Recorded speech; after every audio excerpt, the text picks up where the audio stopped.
क्या दिन आ गया ये। हमको अब रामायण का वो सीन याद आ रहा है जब सीता जी इतनी मुश्किल से वनवास काटी थी, रावण के लंका में जब लंका दहन देखी, ये सब कुछ होने के बावजूद जब उनको अग्नि परीक्षा में बैठना पड़ा तो उन्होंने क्या कहा कि हमने क्या सोचा था क्या हो गया।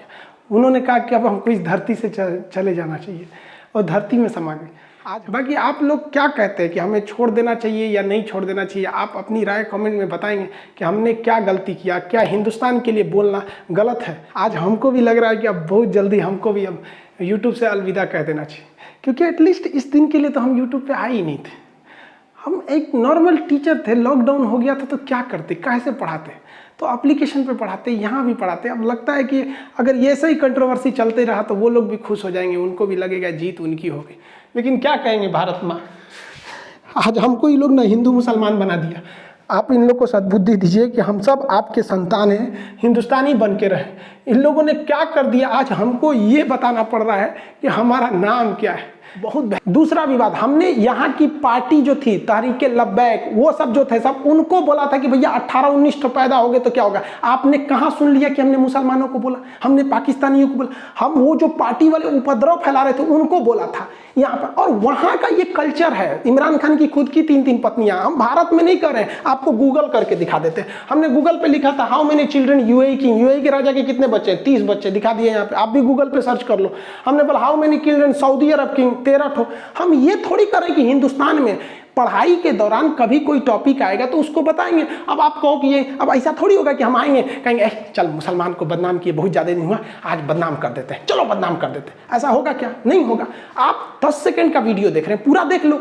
अगर केवल विवाद 10 सेकंड से होता है, पूरा देखेंगे तो सबको समझ में आ जाएगा। लेकिन इन लोग का यूट्यूब चैनल कैसे चलेगा, फेमस कैसे होंगे? 15-15 को वीडियो बनाओ खान सर के लिए, यही बहाने हैं, चमक जाओ 20 मिलियन 30 मिलियन। सबसे ज्यादा विवाद इस पे, भारत के मुसलमान पढ़ता लिखता नहीं, पंचा साटता। देखो भैया यहाँ ध्यान से समझो, ये किसी दूसरे चैनल ने मेरे इस चीज पे इस तरह से करके बनाया है, ये मेरे ऑफिशियल चैनल पे आपको मिल ही नहीं सकता है, इमोजीन लगा दिया है। एक्चुअली ये पॉलिटी का क्लास था जिसमें हम SC ST आयोग OBC आयोग को पढ़ा रहे थे, उसी में मुसलमानों के लिए बनाया गया था सच्चर कमेटी। पीछे लिखा है, पढ़े लिखे हैं, समझिए। उसमें हमने बताया था कि सच्चर कमेटी ने कहा था कि मुसलमानों की स्थिति अच्छी नहीं है, शिक्षा में भी नहीं है, ये लोग मतलब बहुत ज्यादा शिक्षा में आगे नहीं बढ़ते हैं। इसी बीच हमने ये बताया था कि इनके आय का स्रोत ज्यादातर गल्फ कंट्री, विदेश में जाके ये लोग नौकरी करते हैं, बिजनेस करते हैं। उसी सिलसिले में हमने ये बता दिया था कि छोटे मोटे बिजनेस में आते हैं, जिसमें हमने ये भी बताया था कि नहीं ये लोग साइकिल वगैरह की दुकान पे, मीट वगैरह पे रहते हैं। हमने केवल ये नहीं बोला था चल आओ मुसलमान को बदनाम करो, कैमरा ऑन करो जी, खान सर आ गए, मुसलमान को बदनाम करो, हाँ पंचा साटता। ऐसे कभी हो सकता है? उनसे कहिए ना कि इनसे पहले वाला वीडियो बनाए जिसमें हमने पूरा सच्चर कमेटी के बारे में बताया, पिछवा लिखा है, तब वो समझ जो भैया पॉलिटी का क्लास चल रहा है। और ये क्लास 2020 का है,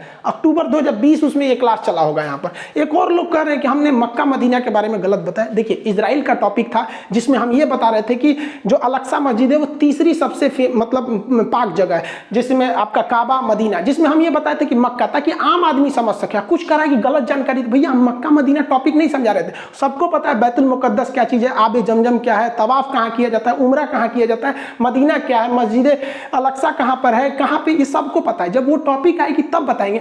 आम आदमी को ये सबसे मतलब जो हज करने नहीं जा रहा है या फिर जो मुस्लिम नहीं है, उसको इतना डिटेल आबे जमजम पढ़ा के क्या होगा? आपको कोई हवन कुंड बताए यूट्यूब पर आके कि देखिए ये हवन ऐसे होता है, मृत्युंजय यज्ञ का ये फायदा होता है, अश्वमेघ ऐसे होता है, आप समझेंगे? नहीं होगा। अब कह रहे हैं कि गलत जानकारी। नहीं भैया, वो इजराइल का टॉपिक था, इजराइल पर फोकस था।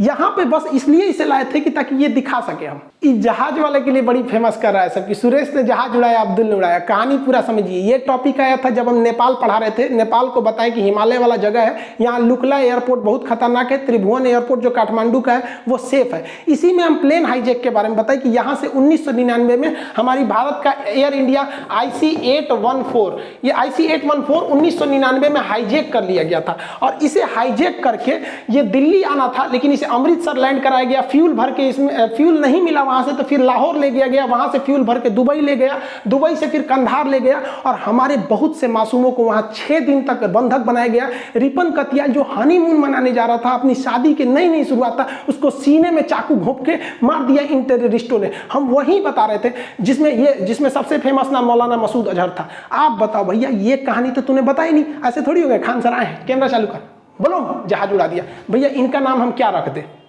हमने एज इनको सबका टेररिस्टों का नाम नहीं याद था, तो हम क्या नाम रख दें इनका? इनका नाम रख देते न्यूटन, आइंस्टीन, माइकल फैराडे, यही नाम रख देंगे। भैया इन्हीं लोगों ने ना हाईजैक किया। आप गूगल करके बताना कि जहाज को किसने हाईजैक किया था, जो हमने इस फोटो में बता रहे थे। आप बस वही बात बताएंगे। स्मॉग होना चाहिए। जिस तरह से आग लगता है तो ऑटोमेटिक कैसे पानी निकलने लगता है, वैसे ऑटोमेटिक एक ऐसा सिस्टम रहना चाहिए कि उसमें बेहोशी की दवा निकलने लगे, गैस निकलने के बेहोशी के चक्कर में। पायलट आराम से दाब दे, उतारने के बाद अपनों बेहोश हो जाए, हाईजैक वाला भी बेहोश हो जाए, सब बेहोश जहाज में 2 घंटा।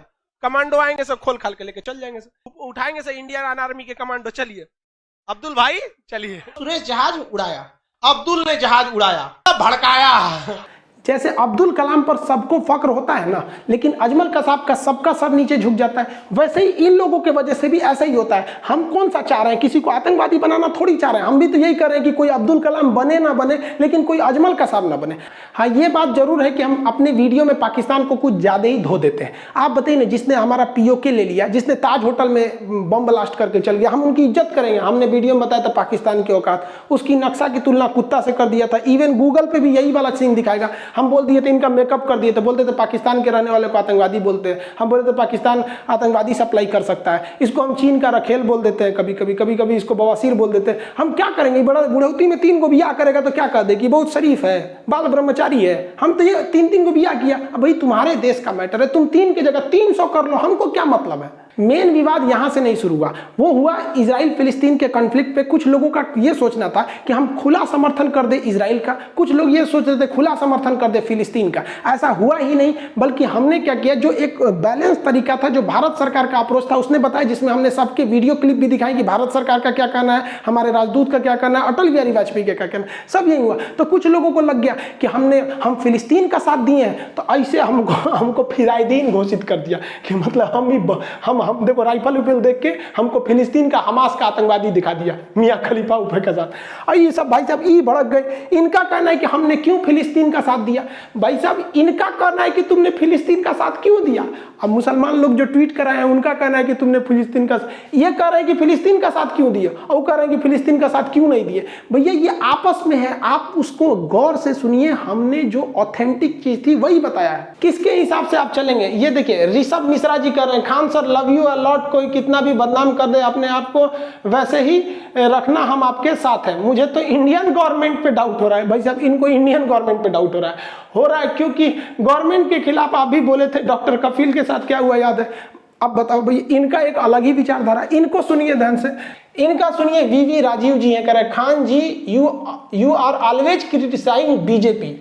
भैया बीजेपी को in each of your video, मतलब हम ईच ऑफ योर क्लास, हम हर क्लास में, मैंने और हमारा कोनो काम नहीं है, हर क्लास में, मतलब ये लोग एक विचारधारा बना के बैठे कि ये इसके साथ में है, इसके खिलाफ में है। जो वीडियो डाले हुए उनको भी अच्छा अच्छा कमेंट सुनने को मिला होगा। सबसे जबरदस्त ये कमेंट पढ़िए, जतिन गुप्ता जी ने कह रहे हैं, कल तक आप खान सर थे तो बहुत पसंद किए जाते थे, आज खान नहीं रहे तो नापसंद किए गए। ये होता है सेकुलरिज्म। सोचिए आपके इस वजह से बहुत से लोगों को आहत हुए हैं। एक्चुअली ये कंट्रोवर्सी बहुत पहले से स्टार्ट थी। यहाँ पर कई लोगों ने बोला है, यहाँ पे कभी हम लोग ट्रेंड कराए थे सारे टीचर मिलके, मोदी रोजगार दो, या speak up for SSC and railway students वगैरह वगैरह। कंगना रानौत, बेचारी रूबिका लियाकत को एक बार GDP पे हम बोल दिए थे। उसी वक्त से हमको थोड़ा सा ट्रोल करने लगा। ये तो भेड़ चाल में फंस गए हैं लोग, इन लोग को पता नहीं चल रहा है ये क्या किए हैं। इन लोगों ने वैसा ही काम किया है जैसे शिवकामी देवी चाल में फंस के बाहुबली को मरवा दी थी। अब बाद में पछता के क्या करेंगे इन लोग को भी समझ में नहीं आ रहा है। ये जो ट्वीट कर रहा है लोग, इन लोग को क्या बताएं। पटना में जहाँ मेरा कोचिंग है उसमें ज़्यादातर जगह तो रहता नहीं है बैठने का। वहाँ आप देखेंगे ना कि वहाँ एक गायत्री परिवार है, बहुत बेहतरीन काम करते हैं ये लोग। गरीब को, अनाथ को, जो कूड़ा बीनते उन लोग को पढ़ाता है ये लोग, बहुत अच्छा काम करते हैं। हम लोग इन्हें से ऑफिशियली नहीं मिले, लेकिन जो यहाँ के सेवक हैं, जो बच्चे हैं, वो पढ़ाते हैं। उन लोगों को हम कहते हैं भैया तुम उन्हें पढ़ाओ, तुम्हें जब भी वक्त मिले मेरे यहाँ आके पढ़ लिया करो। ये लोग जिस बैच में आके पढ़ लेते हैं, फीस नहीं लेते। जो वहाँ पे होटल रेस्टोरेंट वगैरह है, तो रेस्टोरेंट में ज़्यादातर जो वेटर होते हैं वो शाम की ड्यूटी में लगते हैं, सुबह दोपहर में उतना रेस्टोरेंट नहीं चलता है। तो वेटर जितने हैं सब उनको कहते थे भाई तुम पैसा वैसा मत देना, जितना भी पढ़ना है तुम सुबह वाले बैच में पढ़ लो, रात वाले में ड्यूटी कर लेना। यहाँ पे जो वहाँ मदरसा है ना, आज भी वहाँ के मदरसा के लोगों को हम ही नहीं कहते कि तुम मदरसा में मत पढ़ो, हम कहते कि तुम आके फ्री में पढ़ लो हमारे यहाँ, तुम्हें हम फ्री ऑफ कॉस्ट पढ़ा देंगे, पैसे नहीं लेंगे यहाँ पे। आज भी मदरसे में वहाँ लोग आते हैं। आज जब ये लोग उन लोगों ने ट्वीट देखा ना, करेंगे सर प्लीज़ आप हम लोग को मत निकालिए। हम इनको कैसे समझाएं, हम आप लोग को नहीं निकालेंगे। पटना में एक बहुत अच्छा मतलब यतीम खाना कह लीजिए, मदरसा वगैरह सब है। वो एक बार हमसे कहें कि खान साहब थोड़ा सा चने का दाल का इंतजाम करा देते बच्चों के लिए। हम कहें कि चने का दाल ज़्यादा कोई तो खाता नहीं है, तो कभी कभी बनता है। तो कहें कि गरीब बच्चे, अनाथ हैं, यतीम, इनको कौन सा दाल दिया जाए। हम कहें आज से जब भी होगा आप हमारे पास चले जाइएगा जितना ज़रूरत हो। आज बेचारे वो फ़ोन किए थे मेरे पास कि खान साहब आप प्लीज़ ये सब बंद मत कीजिए। हम कैसे बताइए यार आप लोग को। आप लोग अपने चैनल को चलाने के लिए, अपने चैनल पे व्यूज पाने के लिए, पैसे कमाने के लिए किसी को भी बदनाम कर सकते हैं। देखिए हम हिंदुस्तान की इज्जत करते हैं, भारत माँ की, लेकिन इसका मतलब ये नहीं कि हम हर हिंदुस्तानी की इज्जत करेंगे। जो अच्छा हिंदुस्तानी होगा उसकी तारीफ होगी, जो गलत होगा उसको लोग गलत भी बोलेंगे। उसी तरह से हम हिंदू धर्म, इस्लाम धर्म, सारे धर्मों की इज्जत करते हैं। अब कोई कहे कि इस्लाम धर्म की इज्जत करो, तो हम भैया अल्लाह, नबी पाक, कुरान, रोज़ा सबकी इज्जत करते हैं। लेकिन इस नाते अगर कोई कहे कि आप हर एक मुसलमान की इज्जत कीजिए, चाहे वो अब्दुल कलाम हो, चाहे अजमल कसाब हो, तो ये नहीं हो सकता है। हम ये कहेंगे कि अब्दुल कलाम बहुत अच्छे थे, तो ये भी कहेंगे कि अजमल कसाब आतंकवादी था। IC-81 विमान हाईजैक कराया गया था मौलाना मसूद अजहर के लिए 1999 में। हम ये खुल के कहेंगे। हम यहाँ इज्जत करते हैं। जिस दिन हमारे किसी धर्म की इज्जत से कमी आएगी, हम कभी नहीं हो सकती हमसे। इस्लाम और मुसलमान दोनों में अंतर होता है। अभी इन लोग के हिसाब से हम क्या करेंगे। अब ये लोग कभी एक जगह बैठते हैं तो एक आदमी कहेगा कि फातिया करना सही है, एक आदमी कहेगा फातिया गलत है। कोई मौलाना साहब कहेंगे कि मजार पे जाना गलत है, एक आदमी कहेंगे सही है। तो ये लोग तो भाई इन लोग के हिसाब से हम नहीं ना चल सकते। इस्लाम के हिसाब से देखिए, क्या आप इस बात को इनकार कर सकते हैं। फिरका परस्ती खान साहब ने चालू किया था। लोग हम क्या कहते हैं कि RSS का आदमी है। बताइए तो फिरका परस्ती कोई अमेरिका, इजराइल, RSS ने चालू किया था। आपका गुस्सा आएगा तो आप कुछ भी बोल देंगे, ये नहीं समझेंगे इस गुस्सा से लॉस किसको होता है। खुद पढ़िए, नबी पाक का कॉल समझिए, गुस्सा हराम है। नहीं समझ में आया आप लोग को। हम विवाद में इसलिए आए क्योंकि हमारे लिए देश सबसे बड़ा था। हम देश को सबसे ज्यादा समझते हैं। लोग मेरे नाम के पीछे पड़ते हैं। हम आपसे कहते हैं, क्या आप बता सकते हैं कि आपकी हिफाजत के लिए बॉर्डर पे जितने फौजी खड़े हैं, आपको नाम पता है? आप उन फौजियों की शहादत को भूल गए। आप याद कीजिए, जब हम गुलाम थे तो उस वक्त कितने लोगों ने शहादत दी, लाखों लाख लोगों की शहादत हुई। आपको उनका नाम नहीं पता है। लेकिन आपको कंट्रोवर्सी ये जानना है कि ये अमित सिंह है या खान है। यार क्या बात करते हैं। काश कोई ट्वीट होता जब छत्तीसगढ़ में हमारे CRPF के जवानों को घेर के मारा था उन लोगों ने। काश एक ट्वीट होता जब पाकिस्तान के कुत्तों ने हमारे शेर को घेर लिया था। अभिनंदन के लिए ट्वीट अगर ट्रेंड पे जाता तब समझ में आता। काश कभी एजुकेशन के लिए एक तो ट्वीट हो जाता तब समझ में आ जाता। हम क्या बताएं भारत में, हम आपको कैसे समझा दें। आप बताओ, आप कहते हो पाकिस्तान की इज्जत करो, उसके यहाँ के लोगों को बोलो जिस पाकिस्तान और चाइना ने भारत माँ का आंचल उठा दिया उनकी इज्जत करें। हम हमारा कश्मीर हम कहते हैं हमारा सर है। एक ओर से POK पाकिस्तान कब्जा किया, एक ओर से अक्साई चीन चाइना कब्जा किया। हम हर भाषा में भाषा की मर्यादा का इज्जत रखते हैं, लेकिन जो मेरे भारत माँ का आंचल उठाएगा उनकी कोई इज्जत नहीं होगी। हम कहते हैं पाकिस्तान के लोगों को हम एक बुराई नहीं करेंगे, बस मेरा POK लौटा दो। हम चाइना को भी फादर ऑफ कोरोना, उसको बकलोल तकलोल सब बोलते हैं। अगर वो बस इतना कह दे कि मेरा अक्साई चीन लौटा दे, हम उनके नाम के आगे 108 बार श्री लगाएंगे। लेकिन अभी कोई सोचे कि हम पाकिस्तान के तहरीके लब्बैक की इज्जत करें, इमरान खान की इज्जत करें, नहीं हो सकता हमको यहाँ पे। बस हमारा लौटा दे। हमारा बस यही है कि मेरे भारत माँ का नाम ऊंचा होना चाहिए। हमें अपने से कोई मतलब नहीं रहता, हमें खुद से स्वार्थ रहता। तो हम बहुत बताते कि मेरा ये मेरा वो, हम कुछ नहीं बताते। बस यही चाहते हैं मेरी भारत माँ का नाम ऊंचा रहे। हम चाहते कि हर एक इंसान हिंदुस्तानी के नाम से जाना जाए, भारतीय। लेकिन क्या कहेंगे भारत माँ, आज हमको ये लोग ना हिंदू मुसलमान बना दिया। आप इन लोग को सद्बुद्धि दीजिए कि हम सब आपके संतान हैं, हिंदुस्तानी बन के रहें। इन लोगों ने क्या कर दिया, आज हमको ये बताना पड़ रहा है कि हमारा नाम क्या है। क्या दिन आ गया ये। हमको अब रामायण का वो सीन याद आ रहा है जब सीता जी इतनी मुश्किल से वनवास काटी थी, रावण के लंका में जब लंका दहन देखी। ये सब कुछ होने के बावजूद जब उनको अग्नि परीक्षा में बैठना पड़ा तो उन्होंने क्या कहा कि हमने क्या सोचा था क्या हो गया। उन्होंने कहा कि अब हमको इस धरती से चले जाना चाहिए, और धरती में समा गए। आज हमको भी लग रहा है कि अब बहुत जल्दी हमको भी अब YouTube से अलविदा कह देना चाहिए, क्योंकि एटलीस्ट इस दिन के लिए तो हम YouTube पे आए ही नहीं थे। हम एक नॉर्मल टीचर थे, लॉकडाउन हो गया था तो क्या करते, कैसे पढ़ाते, तो एप्लीकेशन पे पढ़ाते, यहाँ भी पढ़ाते। अब लगता है कि अगर ये ऐसा ही कंट्रोवर्सी चलते रहा तो वो लोग भी खुश हो जाएंगे, उनको भी लगेगा जीत उनकी हो गई। बाकी आप लोग क्या कहते हैं कि हमें छोड़ देना चाहिए या नहीं छोड़ देना चाहिए? आप अपनी राय कमेंट में बताएंगे कि हमने क्या गलती किया, क्या हिंदुस्तान के लिए बोलना गलत है? जो हमारा ज़मीन कब्जा किया, जो हमारा शत्रु राष्ट्र है, क्या उससे भी इज्जत से बात किया जाए? आप ज़रूर बताइएगा। इसमें सबकी अलग अलग विचारधारा है। कुछ को लगता है हम खुला बोल देते हैं। हमारी सोच क्या थी कि जैसे हम यूट्यूब पर थोड़ा सा मतलब एक अच्छा खासा ग्रोथ हो जाए, ये हो जाए, तो हम लोगों की बात को वहाँ तक रखवाएंगे, चाहे वो कोरोना की वैक्सीनेशन हो या कोई भी चीज़। आप देखिए, हमने गवर्नमेंट की जहाँ क्रिटिसाइज करने की ज़रूरत थी वहाँ हमने किया भी था, जहाँ नहीं ज़रूरत थी वहाँ नहीं किए थे। हम सोचे थे कि सबकी बातें वहाँ रखेंगे, लेकिन सोचा था कि बैठ के आराम से बातें करेंगे। इससे पहले की बात होती आप गैर हो गए। जो हाथ आपकी ओर बढ़ रहे थे मदद के लिए, आपने काट दिया उन्हीं हाथों।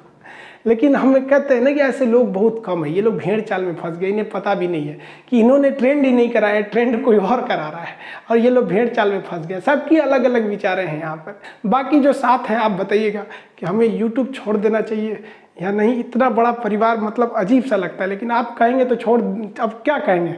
लेकिन हाँ, तुम साथ हो जो अपने दुनिया को दिखा देंगे। हम मौत को भी जीने का अंदाज सिखा देंगे।